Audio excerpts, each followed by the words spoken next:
Hello friend, তোমরা দেখছো তোমাদের প্রিয় YouTube channel exam guide by Nitu. বন্ধুরা, তোমাদের এসএসসি এমটিএস পরীক্ষা চলছে।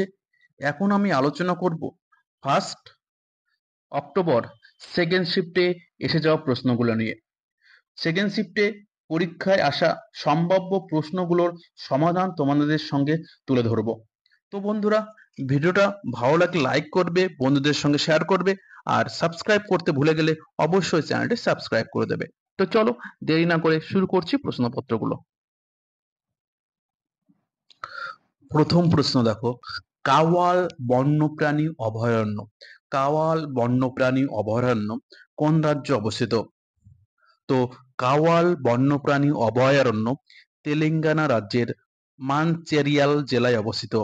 তেলেঙ্গানা রাজ্যের মানচেরিয়াল জেলায় অবস্থিত কাওয়াল বন্যপ্রাণী অভয়ারণ্য।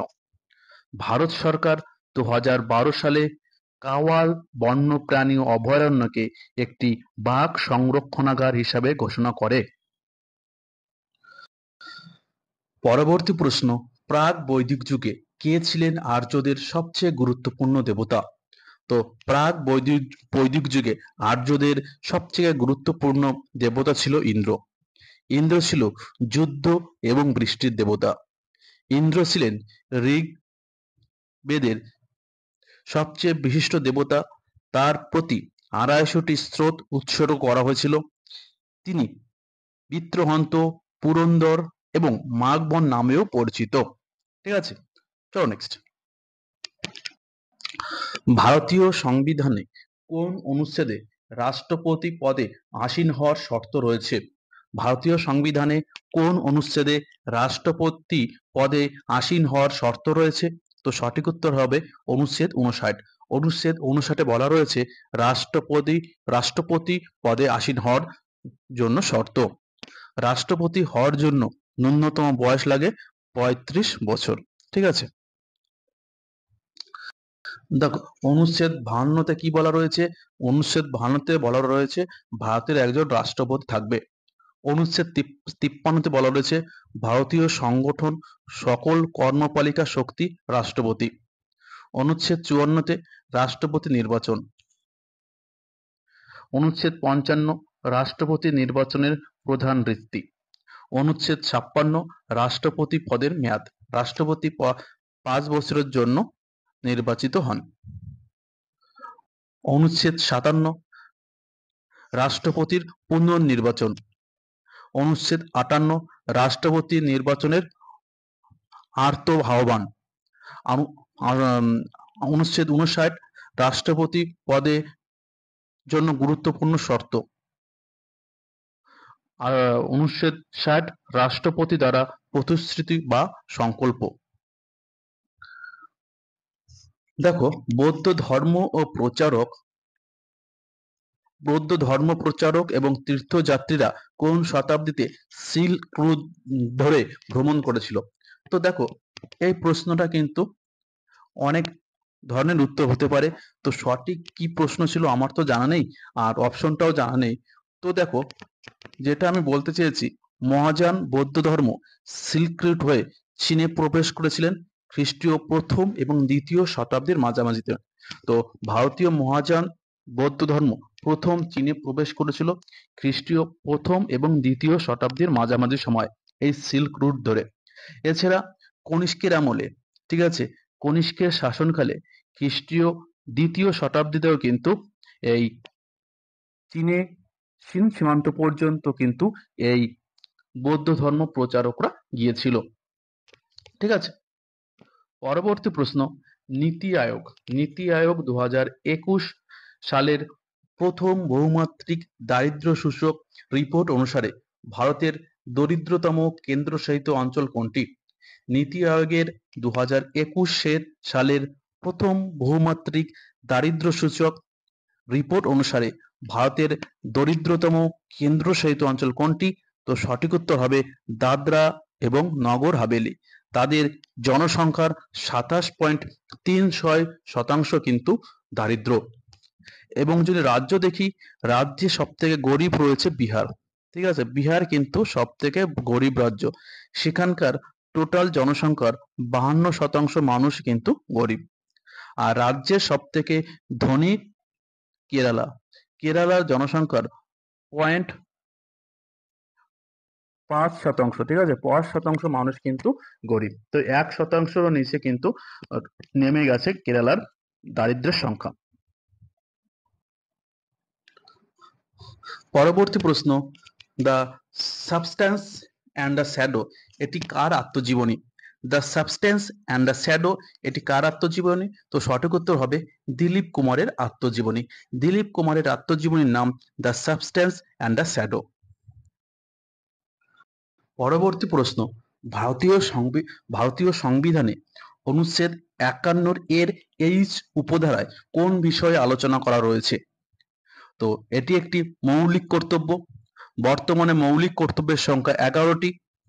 তো ভারতীয় সংবিধানে 51 এ এইচ উপধারায় বলা রয়েছে প্রত্যেক নাগরিকের একটি বৈজ্ঞানিক মেজাজ, মানবতাবাদ এবং অনুসন্ধান ও সংস্কারের মনোভাব গড়ে তোলার দায়িত্ব রয়েছে।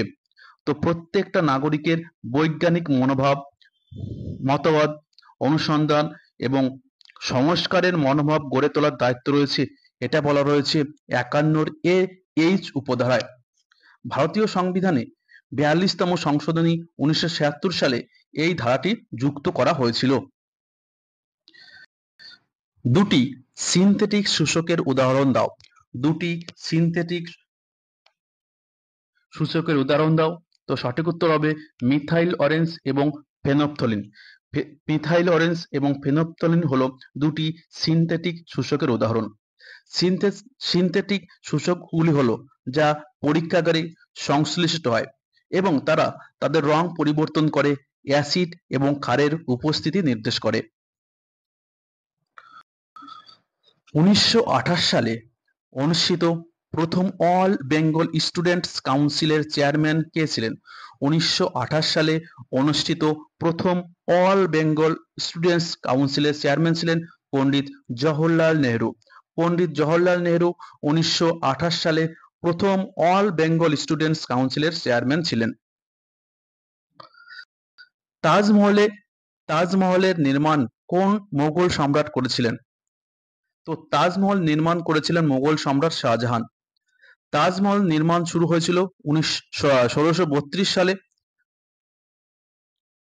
ঠিক আছে, এবং 1648 সালে তা শেষ হয়েছিল। তাজমহলের নির্মাণ শুরু হয়েছিল 1632 সালে এবং শেষ হয়েছিল 1648 সালে। অনেক ঐতিহাসিকের মতে তাজমহলের নির্মাণ কাজ 1653 সালে সম্পূর্ণ হয়, ঠিক আছে, সম্পূর্ণ হয়েছিল। তো অনেকের মতে 1648 সালে তো তাজমহল কাজ শেষ হয়েছিল, কিন্তু তাজমহলের বাইরের যে কাজগুলো রয়েছিল, বিশেষ করে যে পুকুর টুকুর যেগুলো বাগান পুকুর এসব রয়েছে, এটা সম্পূর্ণ করতে কিন্তু 1653 সালে হয়েছিল। পরবর্তী প্রশ্ন, SHG এর সম্পূর্ণ নাম কি? SHG এর সম্পূর্ণ নাম self help group. Self help group. 12 নম্বর প্রশ্ন, steel authority of India limited SAIL কোন সেক্টরের উদাহরণ? তো সেল ভারতের ইস্পাত সেক্টরের একটি পাবলিক সেক্টর আন্ডারটেকিং এর উদাহরণ। সেল হলো ভারতের ইস্পাত সেক্টরের একটি পাবলিক সেক্টরের আন্ডারটেকিং এর উদাহরণ। সেল হলো ভারতের বৃহত্তম ইস্পাত উৎপাদনকারী। সেল প্রতিষ্ঠিত হয়েছিল 19 জানুয়ারি 1956 সালে। সেলের বর্তমান চেয়ারম্যান অমরেন্দু প্রকাশ। সেল ভারতের 13টি মহারত্ন কোম্পানির অন্যতম। পরবর্তী প্রশ্ন, বিহু কোন রাজ্যের একটি লোকনৃত্য?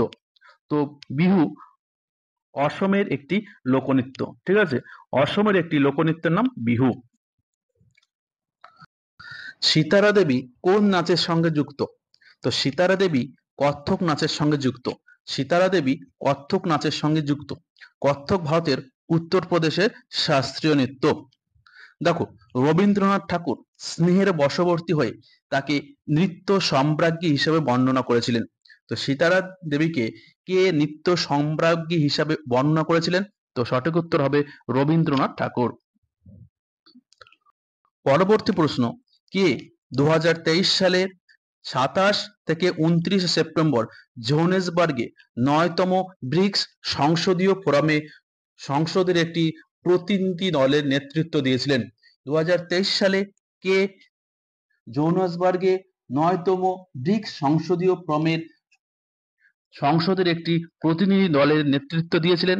তো রাজ্যসভার ডেপুটি চেয়ারম্যান হরিবংশ নারায়ণ সিং এর নেতৃত্ব দিয়েছিলেন। 16 নম্বর প্রশ্ন, দেখো হরপ্পা সভ্যতা থেকে একটা বিবৃতি এসেছিল, ঠিক আছে, হরপ্পা সভ্যতা থেকে কয়েকটি বিবৃতি এখানে দিয়েছিল, বলেছিল কোনটা সঠিক। পরবর্তী প্রশ্ন, ভি আকৃতি উপত্যকা কি কারণ সৃষ্টি হয়? তো ভি আকৃতি উপত্যকা, নদীর উচ্চ গতিতে ভি আকৃতির উপত্যকা সৃষ্টি হয়। মূলত ভি আকৃতি উপত্যকা সৃষ্টি হওয়ার কারণগুলো হলো, দেখো ভি আকৃতি নদীর উচ্চ গতিতে সৃষ্টি হয়। ভি আকৃতি সৃষ্টি হওয়ার কারণ হলো, দেখো 1 নম্বর ভূমির ঢাল। কি বলেছে? পার্বত্য অঞ্চলের ভূমির ঢাল বেশি বলে নদীর স্রোত প্রবল বেগে নিচের দিকে নামে। প্রবল স্রোতের সঙ্গে বাহিত শিলাখণ্ডের সঙ্গে নদী গর্ভের ঘর্ষণ ও সংঘর্ষে নদী উপত্যকায় পার্শ্বক্ষয় অপেক্ষা নিম্নক্ষয় বেশি হয়। এইভাবে নদী উপত্যকা ক্রমে সংকীর্ণ এবং গভীর হতে থাকে এবং ভি আকৃতি উপত্যকা সৃষ্টি হয়। তারপরে বৃষ্টিবহুলতা ও আবহবিকার। বৃষ্টিবহুল পার্বত্য অঞ্চলে প্রথম নদী উপত্যকার দুই পার্শ্বদেশে কিছুটা সংকীর্ণ থাকলেও রাসায়নিক আবহবিকার ও পুঞ্জিত ক্ষয়ের প্রভাবে পার্শ্বক্ষয়ের দ্বারা নদী উপত্যকার উপরিভাগ ক্রমশ প্রশস্ত হয়ে ভি আকৃতির উপত্যকা গঠন করে। আর 3 নম্বর কারণ ভূমিধস। পার্বত্য নদী উপত্যকার দুই পাশ থেকে নদীতে ধস নামে ও কিছু উপনদীও এসে নদীতে মিলিত হয়। এর ফলে নদীখাত কিছুটা প্রশস্ত হয়ে ভি আকৃতির উপত্যকা সৃষ্টি হয়। গ্র্যান্ড ক্যানিয়ন কলোরাডো নদীর দ্বারা গঠিত একটি ভি আকৃতির উপত্যকার উদাহরণ, ঠিক আছে। গ্র্যান্ড ক্যানিয়ন হচ্ছে এই ভি আকৃতি নদীর উদাহরণ। 18 নম্বর প্রশ্ন, রামসি আন্দোলন কবে শুরু হয়েছিল? তো রামসি আন্দোলন শুরু হয়েছিল 1822 সালে। 1822 সালে ব্রিটিশ সরকারের নতুন নিয়মের বিরুদ্ধে চিত্তুর সিং এর নেতৃত্বে রামসি বিদ্রোহ শুরু হয়েছিল। তো বন্ধুরা, ভিডিওটা এই পর্যন্ত। ভিডিওটা ভালো লাগলে লাইক করবে, বন্ধুদের সঙ্গে শেয়ার করবে। আবার দেখা হবে। ধন্যবাদ।